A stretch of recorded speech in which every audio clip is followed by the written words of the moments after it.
রসুনের আচার বানাই স্বামীর জন্য। রসুন দেব, শুকনো মরিচ দিব, বেশি করে তেল দিব। রসুনের আচার বানাই স্বামীর জন্য।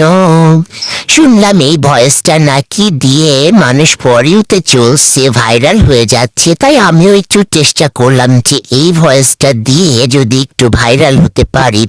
তবে ফেসবুক মামা বলে যে সবসময় ভাইরাল বিষয় নিয়ে ট্রেন্ডিং ভিডিও বানানোর জন্য, কিন্তু আমি যখনই ভাইরাল বিষয় নিয়ে যদি কোনো ট্রেন্ডিং ভিডিও বানাতে যাই তখনই একটা ভাইরাল বিষয়ে শেষ হয়ে আর একটা ভাইরাল বিষয়ে চলে আসে, আমার আর ভিডিও বানানো হয় না। তাই শেষমেশ এই ট্রেন্ডটাই ফলো করলাম। তো যাই হোক, আমি এখন আমার স্বামীর জন্য রসুনের আচার বানাচ্ছি। আমার স্বামীর আবদার যে তার রসুনের আচার বানায় দিতে হবে, তাই আমি তার জন্য রসুনের আচার বানায় দিচ্ছি। তো আমার এই রসুনের আচারের রেসিপিটা যদি আপনাদের চাই তাহলে অবশ্যই আমাকে কমেন্ট বক্সে নক করবেন। আমি অবশ্যই রসুনের আচারের এই রেসিপিটা আপনাদের জন্য দিয়ে দিব।